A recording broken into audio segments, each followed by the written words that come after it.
First of all, I'd like to thank everyone for joining us on the community briefing. We're a weekly platform to inspire, to inform, to help small and minority business in this time of crisis. Um, my name is Stephen Turner. I'm the managing principal of the Slayton Group. Also, I'm a volunteer with the Black Business Association. I'm fortunate to introduce one of the creator of the community briefing, Crystal Mitchell. Hello, everyone. I'm Crystal Mitchell. I'm the co-director of Recycling Black Dollars. So happy to be here. Just felt this platform is an inspiration and my desire to have a utopia where all people Black are working together and taking care of themselves and shutting down silos and making a major impact. And I truly believe we've had a couple of opportunities and we kind of slept them. And I think we have a crack in the armor right now. And we got 4 years to do whatever we're going to do to make sure, because I don't know, I just of the mindset that that it could be extremely, we could become this extinct animal like the dinosaurs. So, and I am so concerned about our children, making sure that that does not happen. So I want to welcome you all to the platform. Happy Black History Month. February actually happens to be one of my favorite months. My sister's birthday is next week, and Valentine's Day. And most importantly, the shortest month of the year is Black History Month.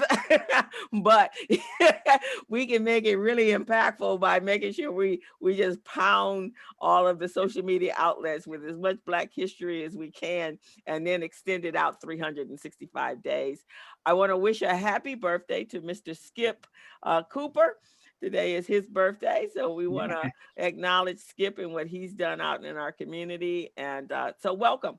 I am the co-director of Recycling Black Dollars. I co-host another show called The Business Zone with Crystal and Gilbert on Friday afternoon at 3, the briefing here, and then I have another show that we just launched a couple weeks ago on called the Conversations on the Patio with Javon and Christo. It's all about retirement and financial wealth and taking care of our future, our financial future. So thank you all for being here, and I want to turn it over to my co-host, Ms. Robin Billups, and then over to my other co-host with Mr. Greg Sneed. We're all kind of taking on the I don't know, the works of the community business briefing and making a entity of its own. So thank you guys all. Ms. Robin.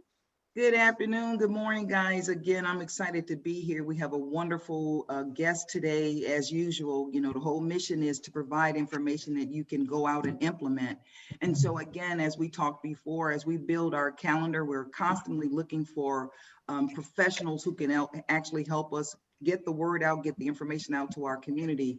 I'm a consultant with the Billups Group. My role is to coach and advocate for businesses while working with corporations to meet their compliance and supplier diversity needs. And I want to say hello to my sister, Val Peacock, retired RN from UCLA. I invited her here today because she is my, I call her Nurse Ratchet sometimes, but that's my child. We've been friends since we were 13, 14 years old. And she is my go-to, and I thought she would have some good insight to share with us as well. I'm going to invite her to come on sometime soon. She's working with Faith in Christ Ministries, and they work with the homeless. They work with folks, you know, the lowest common denominator in our communities, and to elevate with their services. So again, thank you for the opportunity to be here, and I'm excited about what Dr. May is going to share with us today.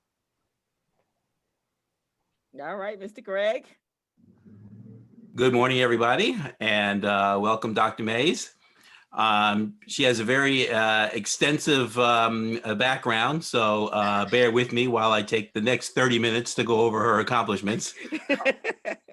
Now, with your permission, I will certainly abbreviate. She was born and raised on the south side of Chicago, so she might know a little something about the hawk, especially this time of year in February. And she emerged from a generation of Black psychologists who were strongly influenced by the civil rights movement. So that was sort of her origin there, and attended a historic meeting back in 1969 that challenged the Black psychologists to increase the admission and retention of Black students and provide ethical research on the Black population. Dr. Mays is a professor in the Department of Psychology in the College of Letters and Sciences, as well as the professor in the Department of Health Services at the UCLA. She's also the director of UCLA Center on Research, Education, Training, and Strategic Communication on minority health disparities. She teaches courses on health status, health behaviors, racial and ethnic minority groups, research ethics in biomedical and behavioral research in racial, ethnic minority populations, research methods in minority research, as well as courses on social determinants of mental disorders and psychopathology. She holds a Ph.D. in clinical psychology and a MSPH. So that's a master's in public health, master of science in public health, I believe, with postdoctoral training in psychiatric epidemiology and survey research as it applies to ethnic minorities. Please join me in welcoming Dr. Vickie Mays. Welcome, Dr. Mays. We are so happy to have you here. Thank you so much. The best thing anybody can do is introduce me to them that I'm from Chicago. So once I tell you that, that should tell you the real deal is here. So, so I do appreciate your introduction. To do some time with and really talk about COVID-19 and its implications in Black America. And really in particular for businesses, you know, because businesses have it really hard right now. And, you know, making decisions about the almighty dollar and PPE and protection and, you know, what you can tell your employees to do and not do, those are really a lot of critical decisions. So first, I think the most important thing is this is real. There's a lot of internet stuff that wants to tell you that it's something else. It's a conspiracy. It is not real. People are dying. Now, what you may be hearing, and I want to address some of these myths so that when somebody tell you something, when you're sitting in the barbershop and the discussion is going on and they saying one thing, I want to equip you to be like able to say the other thing, which is, you know, what we know to be facts. So some people are struggling with this notion of people are dying, but they're saying they're not dying of COVID. They are dying of COVID. But what it is that there's a lag in the data that we get about deaths. So sometimes it will take a while. So one of the first reasons I got involved in COVID is a very good friend of mine. She's from Detroit. She was in Detroit. This is really right before, you know, COVID was being talked about, and she's a nurse by training. And she was up in the hospital. The whole family was up there. Her died, and her mother died not of COVID because they didn't have COVID tests then. But we now know that all of the symptoms experienced was COVID. And as a nurse, she came back and said, you know, my mom's death is not going to get registered as COVID, but I, as a nurse, know that it was COVID. So no, people are dying of COVID. One of the reasons that you don't want to get COVID is even if you survive well with COVID, it's what we sequelae, the things that are left after the COVID itself has run its course. And there are things like, for example, you might have weakened heart muscles. Again, I'm going to give you just another story, which is another colleague of mine who is also a nurse. What happened with her is her brother and sister, both in New York, had COVID. The brother died. She went home to do the funeral. And then the sister, went back to where she lived. Sister went home, had a heart attack. Sister was well, you know, sister was over COVID. but this was one of the impacts of COVID later. So sometimes these death statistics, such that, we have to wait and see. So people are dying of COVID. Believe me when I say it, who are also die because of what COVID has done to their body in terms of, things like cardiovascular things that occur.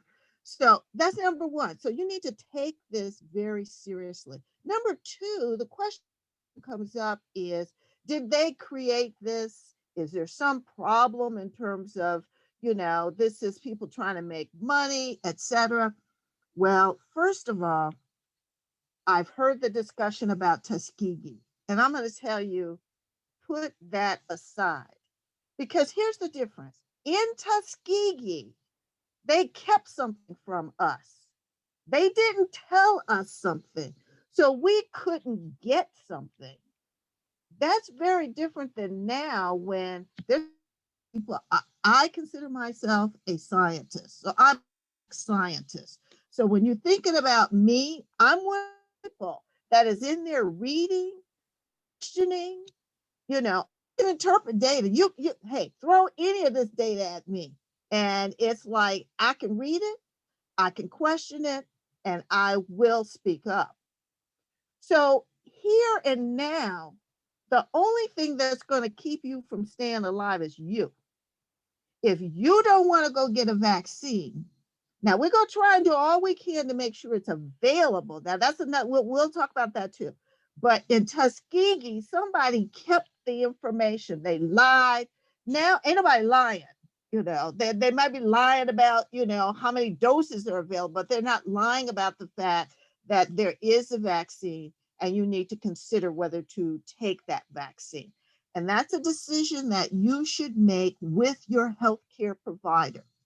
Lots of questions come up, and I'm going to try and tell you some of the things that people worry about.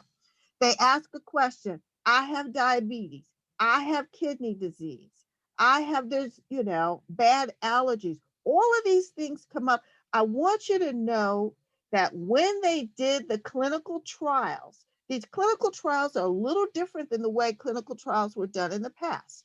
Because usually in clinical trials, they want you to have one thing so that nothing else is going to interfere. This time, because it was Operation Warp Speed, people were recruited in. Some of those people were obese. Some of those met the criteria for obesity. Some of those people met the criteria of having hypertension. Some of those people, for example, had kidney disease. So this is one of the times in which many of the things we have in our population were people who participated in those clinical trials. So we already know that having those things does not mean that if you get a vaccine, that something is going to be a problem. The only thing that we do know, and remember, if you remember all the press, they shut the clinical trial down, was when the person had a lot of allergies and they had a reaction to the vaccine. That was the only point. So now we tell you, it's not like if you say, oh, my eyes itch and I, have an allergy. We're talking about people who are walking around with EpiPens. We're talking about people that have very complicated systems that one has to be really careful in terms of, the type of allergies they have, that they're life-threatening, that people have anaphylactic shock in relationship to whatever it is they're allergic to. Those individuals need to be talking to their physician. They need to work. But again, most of the time, it's like, one of the things we know, get the vaccine and you'll die. Get the vaccine and you got a much better chance of living and dying of something else.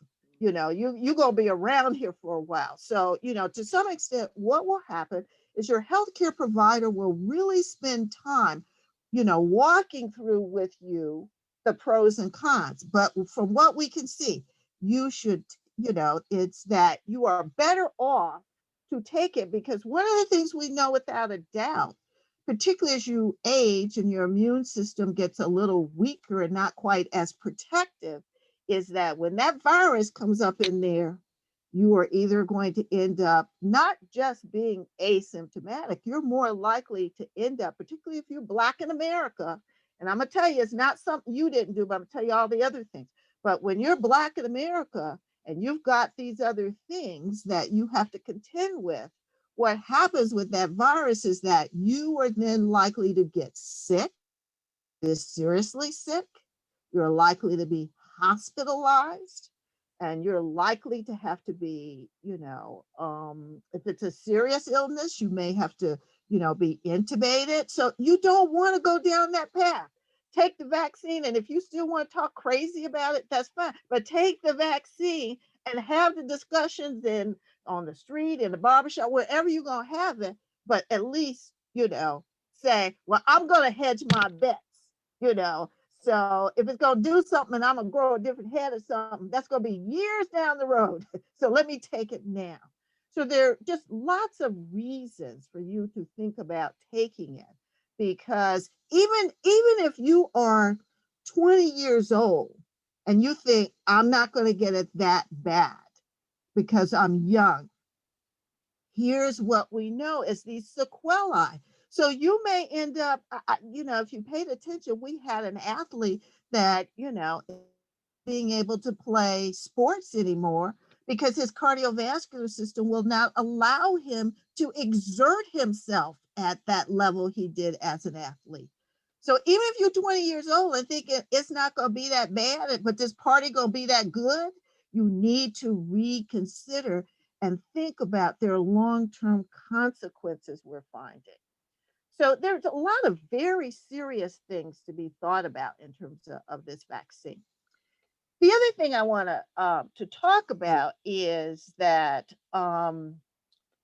the issue here in terms of taking this vaccine is one in which you want to think about like the balance. It's like, are there other people in my life that not only just need me here, but that I need to make sure that I don't infect?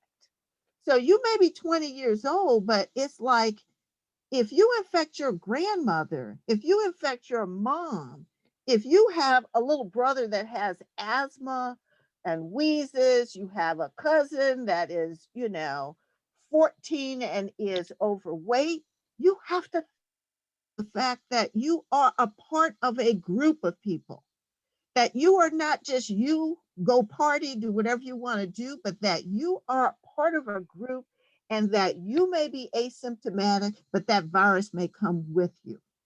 So that's the big thing that we need to be thinking about is when we say we Black, when we say that we care about Black people, then we have to realize that it's something that we need to do to protect each other, because we're going to hang out with each other.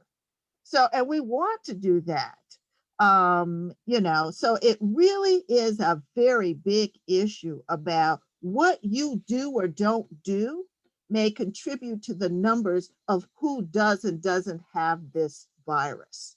So, it's like you shop in areas, you go to places, even if you don't live in a predominantly Black area, you may go over and pick up food that you like or something. And it really is very important to think about, like, how all that plays out in terms of you potentially infecting somebody else.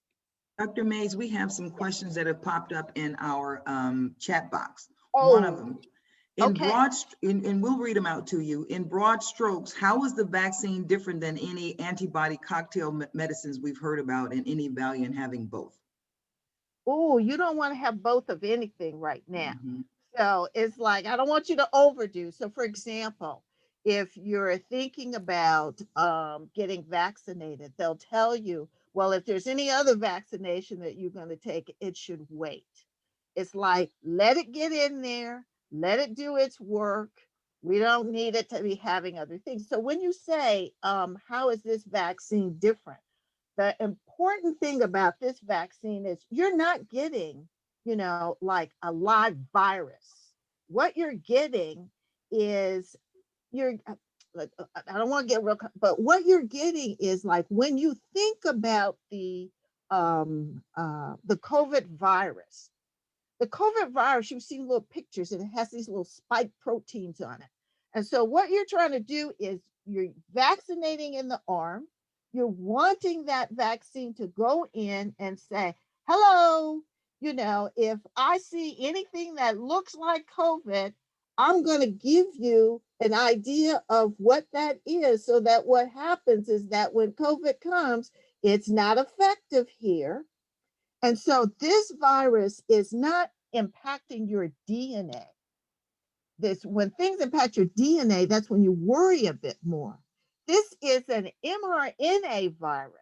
So it's not, getting in there and saying, okay, well, your children are going to look very different than you because this is going in there and does something to your DNA. Your kids going to know you the daddy and the mommy because it's not doing anything to that. So, trust me when we say, think about, this, because it's not doing any of that. So, some people know about other vaccines. Those other vaccines particularly, may do that. This one is really, in many ways, from all the science that we have now, it's a blessing. And I also want to say, before we go to the next question, this didn't just happen. See, people have been caught up in that Operation Warp Speed. If you remember, a long time ago, you had people talking about SARS over in China. Well, and that was in 2002, 2003. They started making a vaccine then because people wanted money. They want to have something to sell. But then the vaccine, the SARS petered out, so that nobody's going to give you money to make something if it's no use for it. So that sat on the shelf. Then came, Ebola and other things. People started again, and then that sat on the shelf. This time, these drug manufacturers are all in it because they know that, this is mass manufacturing. And so it's good for business. Next question. How does the herd immunity work? Is that a good option for African Americans and a reason to wait on the vaccine?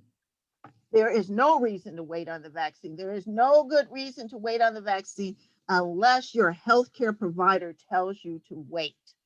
And herd immunity, what you have to think about in terms of the concept of herd immunity, which is, it's as if it's like the flu. We talk about herd immunity. So in a household, we're like, okay, the adults are getting vaccinated, the teenager doesn't need to. I mean, you begin to think about, if some people can reduce the possibility of the transmission, and then you're in the face of that, then there's a reduction in your getting it. So when we talk about herd immunity, don't wait. Be a part of the people who are giving it, rather than try. See, when you gamble, it's like Las Vegas. Don't go gamble someplace where the odds are really against you, thinking the one big time, like, I'm going to be the one this time.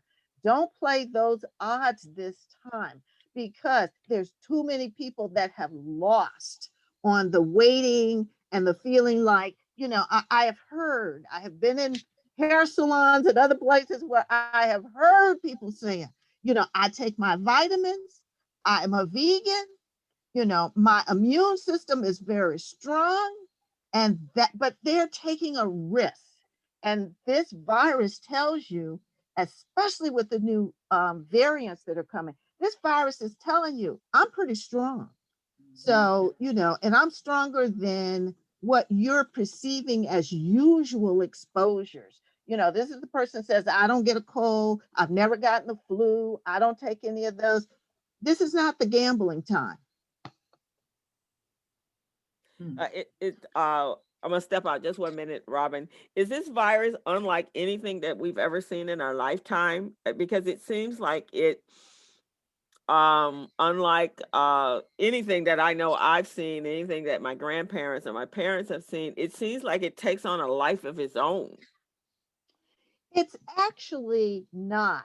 It is what happened that didn't get taken care of that has made this look like it is, from outer space in a way. We had in the 1918 flu, we had many of these same conditions.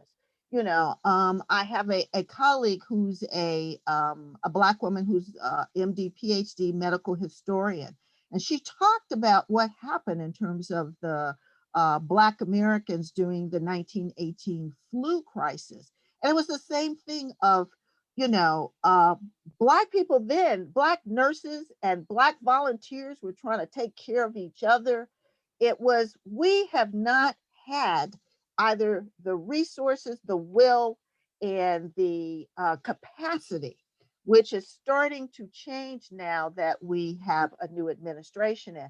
So it's just that we have never had a time in this country where we have had a public health crisis that is this serious, that was allowed to have no federal coordination, and that it was kept secret. They didn't want to hurt your feelings. It was okay you died, but they didn't want to hurt your feelings and freak you out. Hey, I am, a mental health provider, so I can take care of you being freaked out. I can't take care of nothing if I'm at the funeral. I got to take care of your family then. So what's unusual is the response that we've had. And it just shows you that when there's not a thoughtful response, how a disease can get out of control.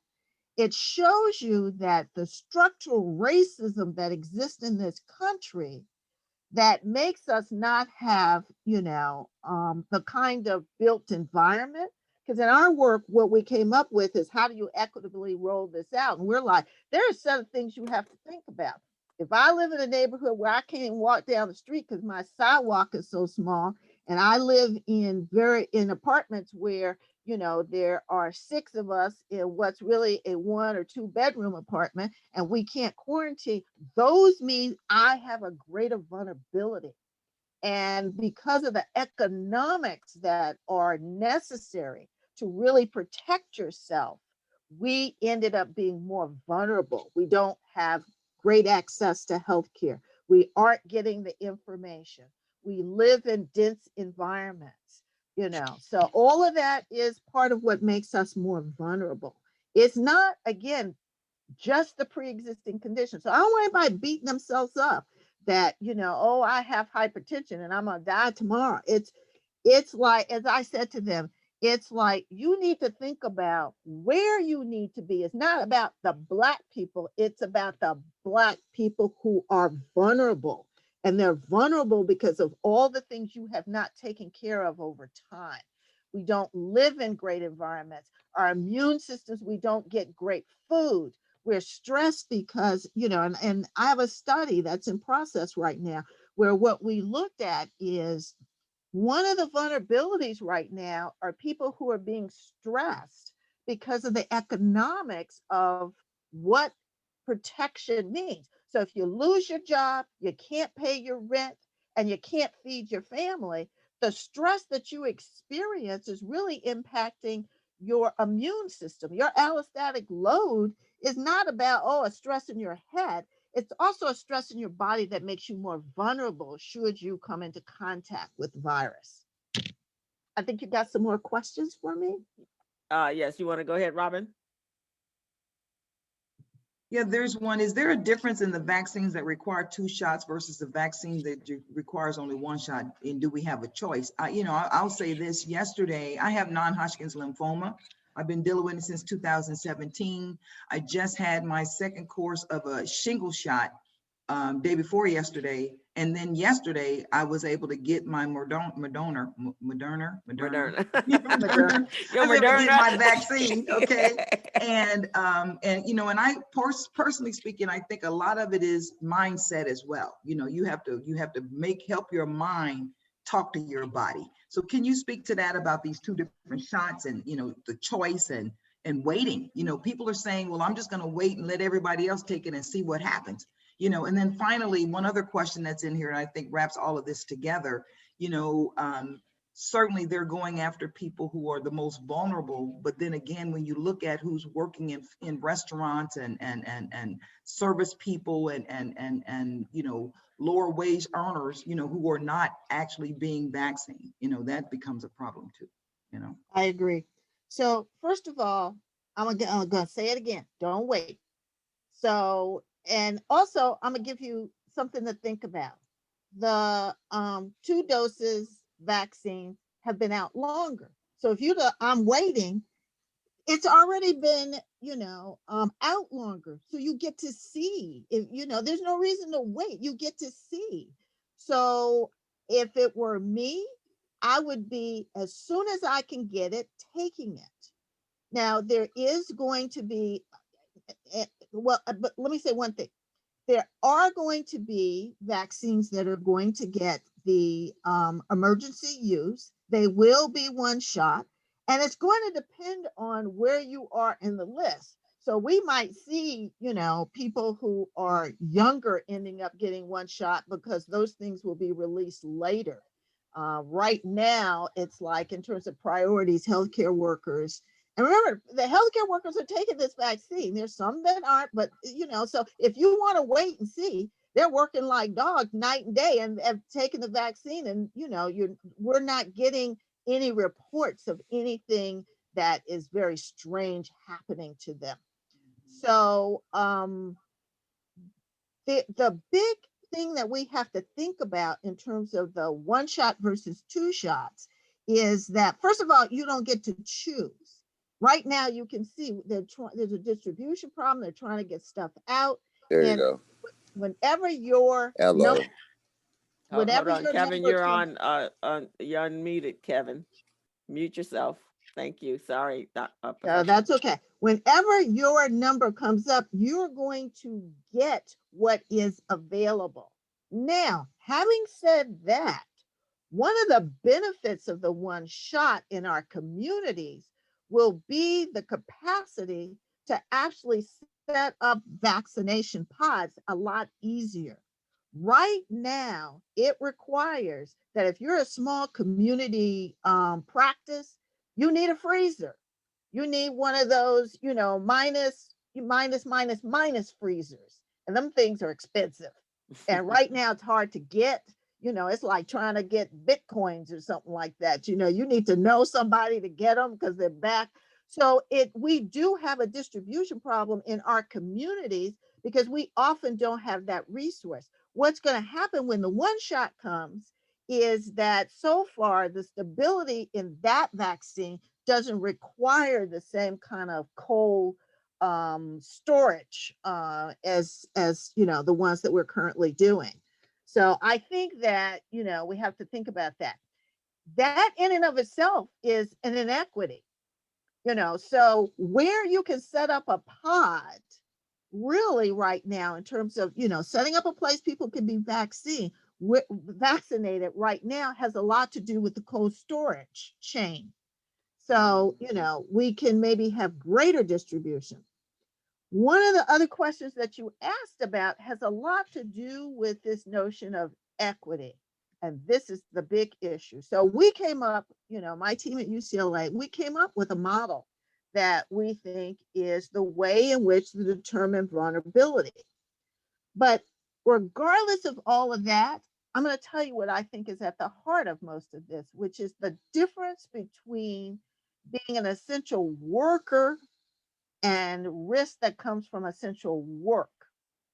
So when you talk about being an essential worker, let's say that is an occupational category. And that category says that, I'm a policeman, I'm a fireman, I'm a, any number of things. But you might be the chief who's sitting working at home, needing, to do everything by Zoom. So you're not really going out doing risk. So, but you get to be vaccinated because you're in an occupation. Now, what we saw is that the CDC and others said, okay, we want to vaccinate people who are in long-term care facilities. Right away, some of us was jumping up and down. I'm not putting my people in long-term care facilities. That's not what we tend to do. We either don't have the health insurance, we don't believe in it, we're taking care of them at home. We got home healthcare workers coming in and out, not official people who occupy the category where they're getting, a title, but instead it's people who say, I'll take care of your grandmother and you negotiate what you pay them, and you take the money out to, make sure they get their uh, uh, unemployment, all that kind of stuff. But they're being independent people. But what happens is that group of people don't get to be up in a higher tier to be vaccinated, and that's an inequity. And we're trying to help people to redefine. It's about vulnerability. So in our community, you don't give us the jobs all the time. We don't get to get in. We have a lot of them. You say, in order to be in this job, I got to work full time. Well, I have to work part time, but I'm a home health care worker. So that person is coming in and out of the grandma's home, and grandma and that person both should be vaccinated. But just because they are not officially in a long-term care facility, or they can give you a card that registers them as a healthcare worker, they don't get it. So part of what my team has been doing is trying to identify what is vulnerability based on the essential work, not the category. Because as you know, it's like, we often have to do informal economy, we have to do part-time jobs, we have to do a lot of different things that then are causing us not to be able to be in higher tiers. There's a question here. Watching the mayor and governor's daily briefing is horrifying when it comes to the update of new cases and deaths. However, when you go to the CDC website and the LA County portals, I do not see the numbers reflected here. Why the discrepancy? And then she had a second question. Lastly, the appeal to the Black community is tremendous. However, I'm not seeing the same appeal in the Latino community when their numbers are as ours are out of the roof. Why the difference? First of all, this is something that I kind of talked about initially, which is it takes a while for a death to get recorded. So what I want you to think about is when the mayor they're giving him everything right away, and he is needing right away in order to be able to make decisions. When you go to websites and what have you, that public health worker who now has been asked to work on something of a little higher magnitude doesn't have the time to actually put in the data. So again, I sit on the LA County Vaccine Committee on the actual data part, and that's something that we talk about as well. The other reason that you sometimes don't see that data is because it's incomplete.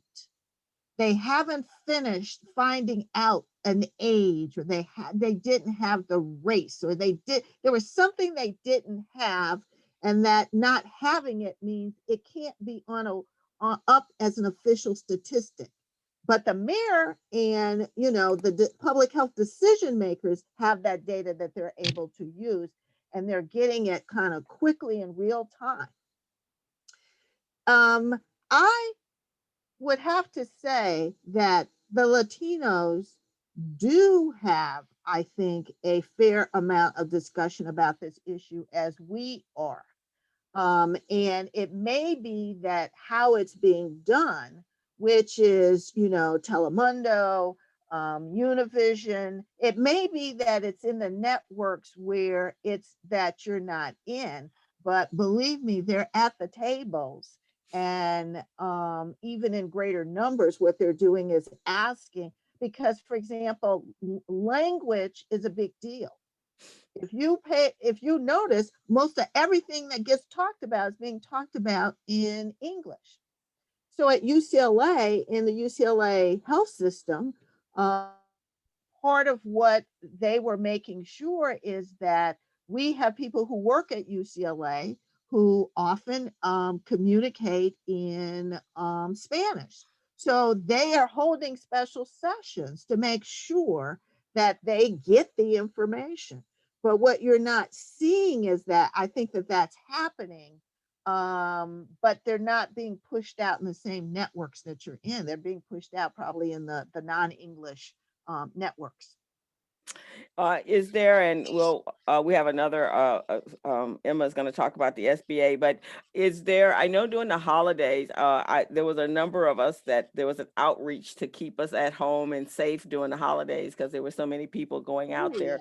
yeah. Is there a campaign that's being put together, or an outreach campaign being put together to bring the data, the true data to the Black community so that we'll feel more comfortable? Because what you've said today makes a lot of sense, right? But we don't necessarily hear all that. We hear all of the barbershop talk.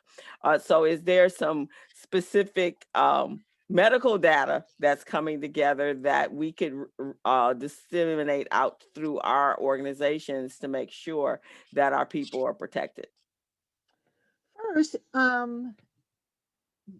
there are different levels of this data. One of the complexities is that there's some data that you get reported that goes to the feds. There's some data that gets reported to the feds and the state of California. There's some data that is LA County, and then from LA County to California. I think part of what you're going to see is that we are going to get help from the Biden-Harris administration around better coordination of data, more timeliness of data. And one of the things that the federal government did do that people may not realize is that the federal government in March, made a set of rules that allow us to do some data gathering and data sharing that in the past would have been more difficult to do, and we would have had to ask permission every time we got it. So for example, we can ask a question. If you in sick somewhere, we can ask a question to somebody in your family. Before, it was like we'd have to have written permission and all this other stuff, but it's an emergency, it's an epidemic. There are a group of us who are working on the data question and trying to make sure. So again, I sit on the data committee for LA County. I also sit on a California-wide modeling group that is really trying to model out this epidemic. And my thing is I'm trying to model out for Black people, so it's like anybody else up in there trying to do just that. They got everybody. I'm like, no. It's interesting because the research that we did, which people can go to my website and see, we can tell you by areas. We developed a set of maps. This is where we push things out so that you as individuals in the community can have it yourself. So we will show you on our maps where the hot spots are in terms of the greater likelihood of, the infection taking hold. So some of us are pushing out things as much as possible so that people can make their own decisions. And what is that website? Because I know you have a hard stop in a few minutes. So what is the website, Professor Mays? https://BRITE, BRITE.org. And then you'll go to the page that talks about COVID. And if that doesn't work, just put my name in, say UCLA and BRITE Center, and you'll find it. It's BRITE, right? Yes. Okay. All righty. That is fantastic. You have been awesome. Please feel free to come back and keep us informed. It's just been amazing because there were some questions that I had. Can Yes. I do one thing before we leave? Because I have a little bit of time. And it's a big deal in our community. And that is about masks. I want to share this. Okay. Everybody thinks they look really cute wearing gaiters. So that's where you just have the little thing over, and the brothers, some of them be rocking it with them. They got different colors and all that. I want you to know that's not one of the most effective ways in which to prevent the virus from, coming into contact with you. It's like gaiters, first of all, just a little bandana, some little piece of cloth, you get some protection. It's about in like the 60s and 70s. The gaiters are about in the 70s. Next, if you think all you have to wear is a face shield, that don't work either. That's about in the 70s.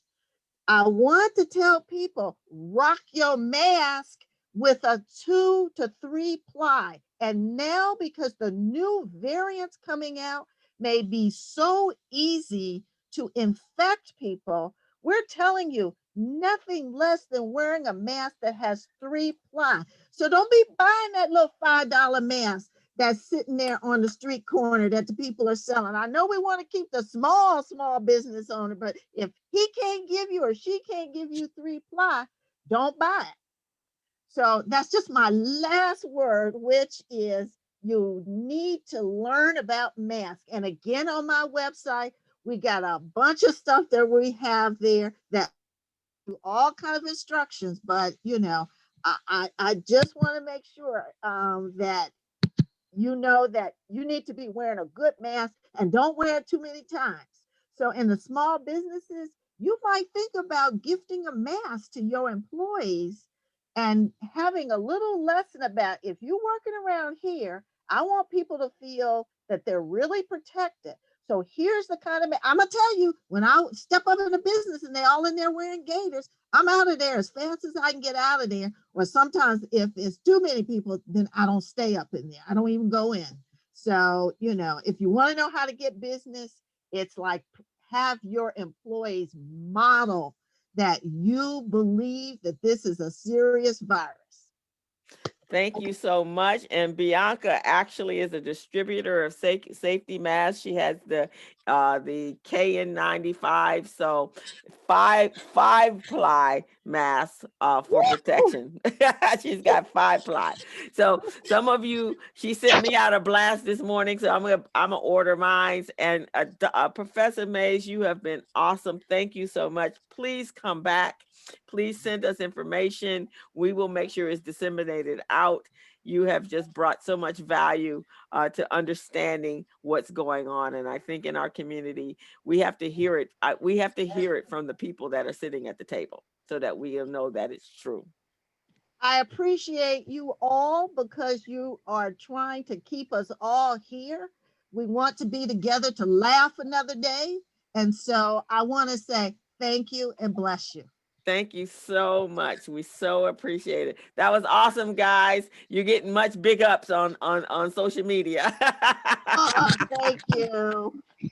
So now we're gonna jump over to Miss Emma Maxey. She's gonna bring us up to date on what's going on with the SBA and the stimulus and all the other information that we need. And then of course Colette is here, so we'll round that out with Colette. Again, this platform is to keep us safe and to keep us informed. All right, Miss Maxey. Okay, hi everyone. Hi. I know we are short of time, so I'm going to jump right in. I'm going to talk about the Paycheck Protection Program, and Congress intended this round of PPP to increase access to COVID relief funding for the hardest hit businesses such as women, minority, and veterans. The SBA initially opening the PPP loan applications to submissions from community financial institutions which serve underserved communities. Leveraging its lender match platform so borrowers can find these and other participating lenders. Continuing to provide training, materials, and assistance via SBA field offices and its research partners across the country. And just so you know, the CFIs include community development financial institutions, minority depository institutions, certified development companies, and microloan intermediaries, and lenders remain your best source of contact for application and processing forgiveness. Participating PPP lenders, after the lender review, the lender submits the application to the SBA, where a front-end compliance check will occur.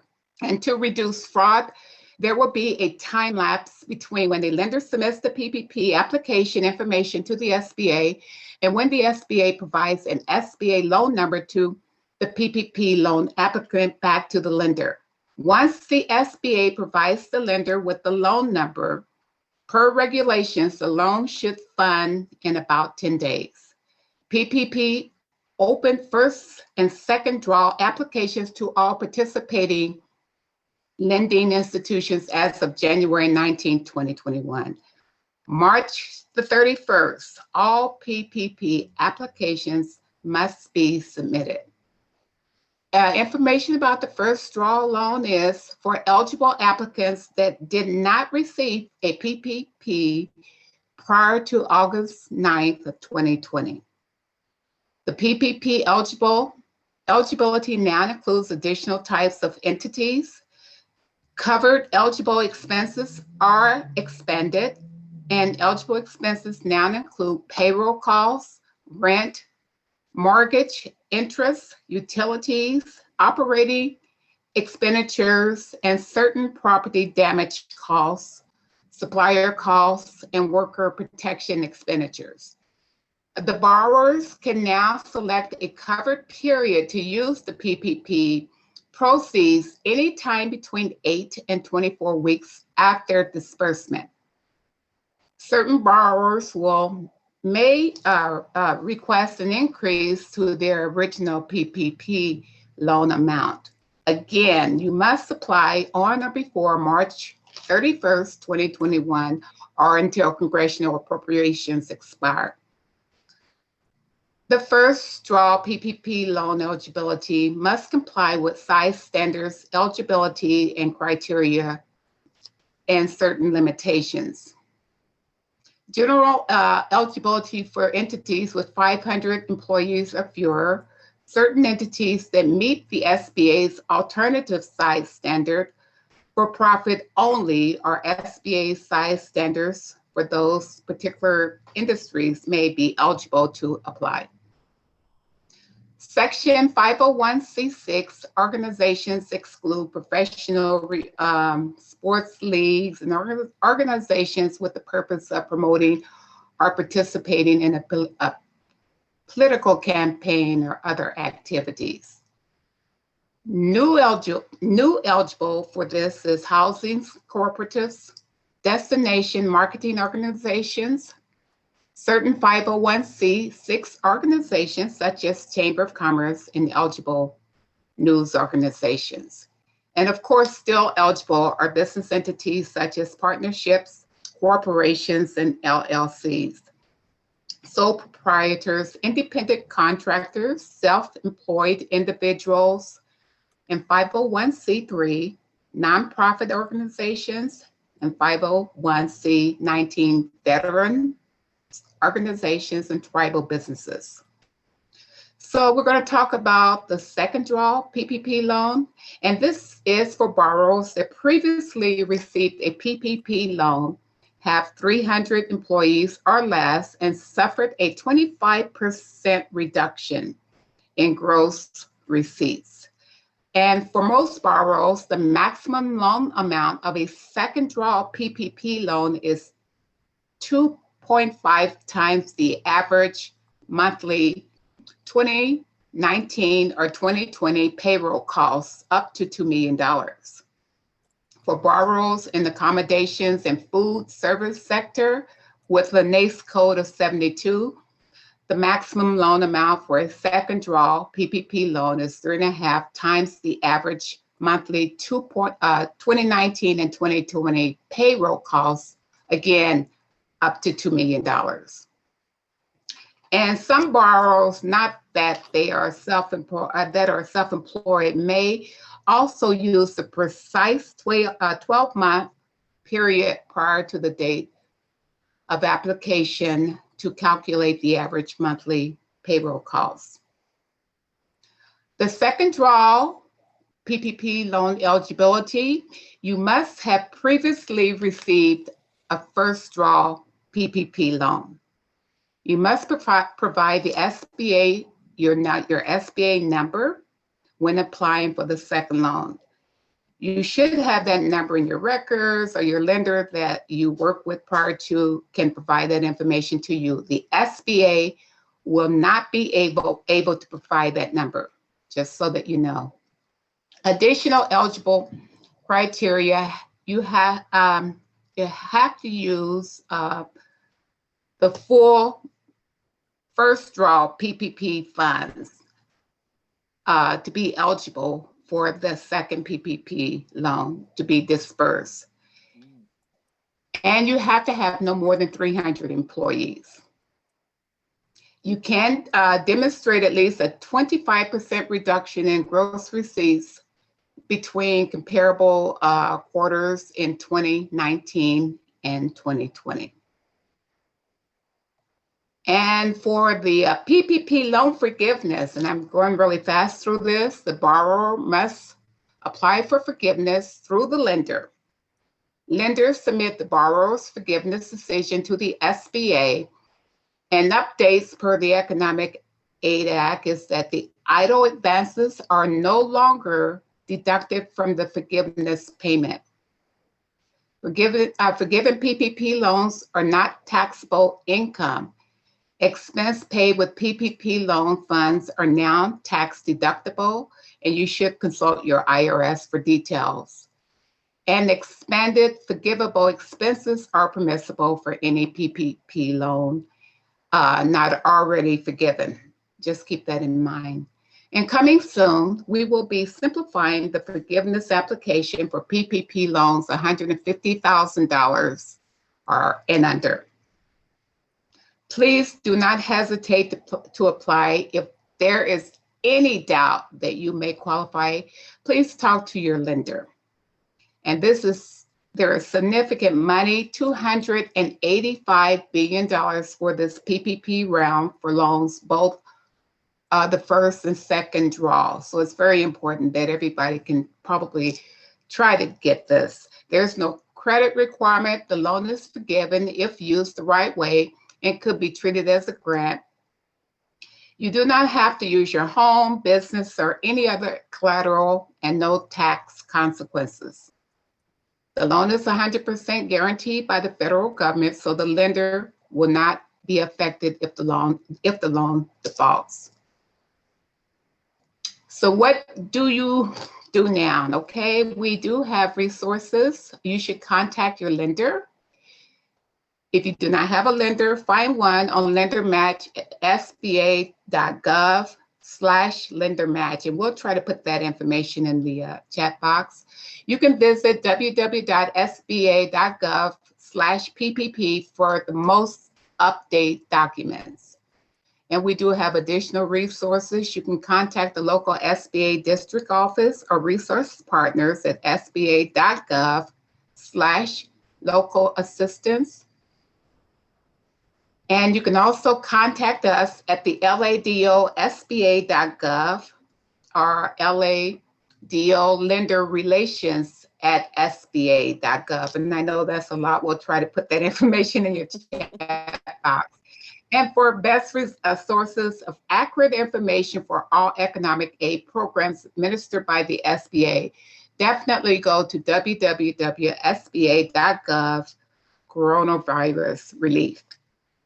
And again, my name is Emma Maxey. I'm with the Los Angeles District Office, and feel free to reach out to me and our colleagues for any questions you may have. And I will put my information as well in the chat box for you. Just trying to do this quickly for you, so hopefully that helped you. Thank you so much, Emma. We appreciate it. So everyone get your information together and go to the resources. I think Patricia is going to add something to us to that, Robert. Or I just want to say Colette had to jump on another call, and Pat Click is on here. She's one of the business advisors with Pacific Coast Regional. Pacific Coast Regional has had a long-term relationship with the SBA, and multiple resources that are available to you. Here's a question from Leah. Would you please clarify the information on the link? Again, I'm sorry, I was just looking in the chat box, but I wanted to say, Pat, if you wanted to unmute yourself and go ahead and make provide some information. But I will say tomorrow we're hosting Pacific Coast Regional. I'm moderating a panel talking about taking it to the bank and making sure that you're prepared financially from a banking standpoint and lending and credit acquiring, along with the fact that there's a host of other workshops. Pat runs one that's on business plans and what have you. So Pat, can you speak to some of the updates? Hi, how you doing? Emma, you did a fantastic job. I think Emma pretty much covered everything about the new PPP program. And also too, if in fact you have a lender that you've worked with before, we prefer that you go back to them because they have your information already on file. You don't have to start from the beginning. So that's a good thing. I know at PCR, we're helping the ones that came in before as well. Then we'll move on to other clients, new clients. So we're there to assist you as well. As Robin stated, I do business planning courses at PCR SBDC. And again, we have QuickBook courses, social media courses, etc. Just a reminder about the California grant program. If in fact you have applied for that, that's great. If in fact you have any issues or questions about the process, I'm here and available to assist you. And I can put my number in the chat room as well. All righty. Thank you, Patricia. We appreciate that. I'm also teaching a class tonight at Vermont Slauson on introduction to accounting tools. It won't be a bookkeeping class or anything or a QuickBooks class, but for those of you that don't have an accounting system, you definitely need an accounting system in order to apply for any of these grants and onward and forward.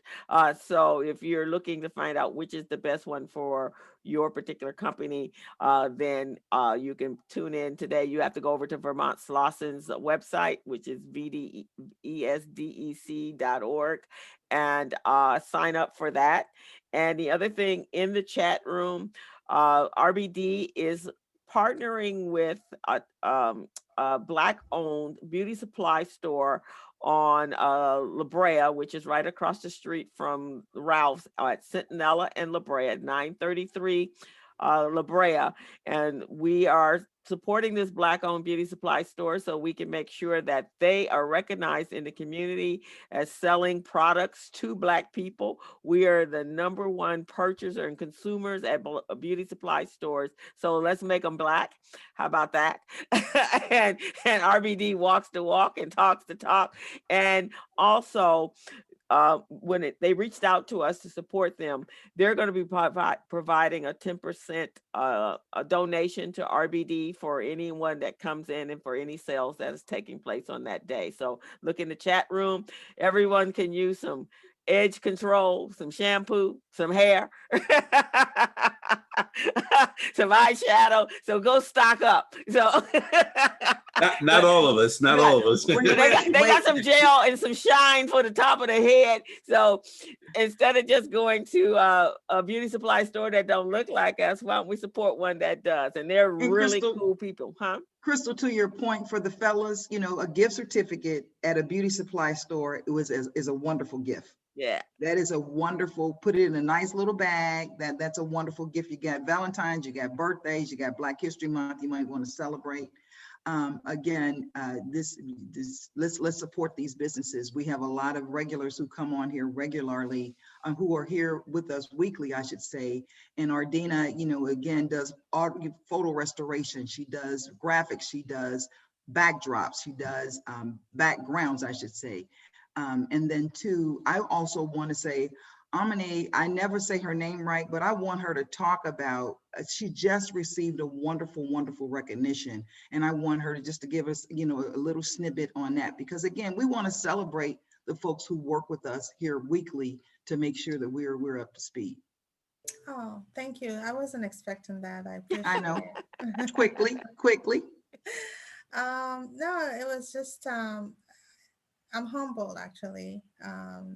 Yeah, I don't know what to say, but thank you. Thank you. She was actually featured in the Sentinel. You know, and I don't know, you guys are probably, a lot of us in supplier diversity have seen her around a long, long time. And what I want to say to these business owners, it's not always instant, but if you're consistent with the way you do business and the way you carry yourself and the way you present yourself, We recognize that. And in recognizing that, then we are looking to refer you to other individuals. We're looking to help support your business. And Amine has been around, she's come to these trade shows, she's spoken, she's been on panels, and she's starting to get the accolades that she deserves for the work that she does. And can you just at least tell us about your business, then maybe do a little bit of commercial, that'll help. Sure. Omne Livingston, I'm the founder, president, and CEO of O2 Engineering Projects and Construction Management. I am an engineer. I'm a civil structure and environmental engineer, and I've been in business almost 30 years now. I started when I was 5. So I just want to say, but Smart girl. We actually provide professional technical and consultant services, primarily project management, construction management, program management, staff augmentation, project controls. We do a lot of inspection services too as well. But I just want to say this, you know, hard work pays off. And I see a lot of people here that have supported me. Bianca, I've known Bianca forever. Emma, I mean, everyone. These folks, I cannot speak enough about how they have continuously supported me and how we support each other. Believe you me, Bianca and other small businesses, we help each other out. I did not get here alone. Crystal, you, Robin, you know, Greg, I mean, just, I can't. Theodora, I'm just happy for Theodora. I just launched her business. I can't wait to see her, you know. Adina, I can't, I mean, there's so many of you that are on here and those that are not here. Let's just continue supporting each other because, you know, everybody's going to have their time. We're all having our time, and I'm just grateful. Thank you. Well, Thank you. congratulations. We're so Thank you. proud of you. We're happy for you, and we'll continue to support you. Everyone go over, and Bianca sent out a beautiful blast this morning on picking up your mask. She put the information in the chat room, so go get that. This recording is on Facebook if you go to Recycling Black Dollars, also with all the details and all the links and all the information. So, and share this and tell people to come back. This was I think, please share this one if you don't share any of the others, mainly because that information on the vaccine was vital, so valuable, and we want to make sure we take care of our community. Thank you, Dr. Sharma Hennison, for dropping in. Thank you, Carmen, for your questions, Lee, and for your information. And Catherine, you asked some great questions as well. Barbara Lindsay, you know you got my heart. Thank you for coming out to support us. Anyone else have anything? Make sure you put your information in the chat room. It's Black History Month. This is the one month we should be able to support other Black businesses. I know it's hard, but this is the one month we should show up and show out, guys. So and one of the things that we're working on, and you know, one of the things that we know that we hear is that, you know, yeah, we want to support Black businesses, but their customer service stinks, or you come in there with an attitude. We have a workshop, we have a briefing that's going to be coming up where we're going to be talking about that very issue and that very challenge. And so again, we invite you to come back. We invite you to let us know, you know, subject matters that concern you. And Dr. Mays, you know, it's just a beautiful thing to be able to have her come and share with us as Joe Madison, the Black Eagle, says, put the information where the goats can get it, right? She made it very simple, you know. And the one last thing that I will say, I want us to stop trying to be very academic about this. You know, how much is it costing? Who's paying for it? And let's just be more of advocacy around what we need. Let's advocate for each other, and let's spend more time on where the pedal hits the metal versus, you know, all out here. Let's get narrowly focused on what we can get done right away, because this is a right away situation. It's a pandemic, you know. As I said before, I have non-Hodgkin's lymphoma, and I was concerned. And then I talked to my doctor, and he said, Robin, you had the pneumonia shot, you had this shingles shot, you had the flu shot. This is just another one of those shots. And I'm like, okay, all right, thank you.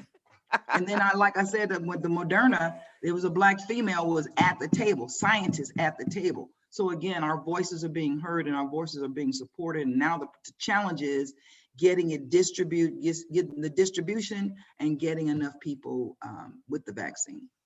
I agree. So let's take care of ourselves. Let's take care of our community. I, for one, don't want to have any of those after ailments that I've heard are just more horrendous than the actual virus. I need all my capacities. I need my limbs to work.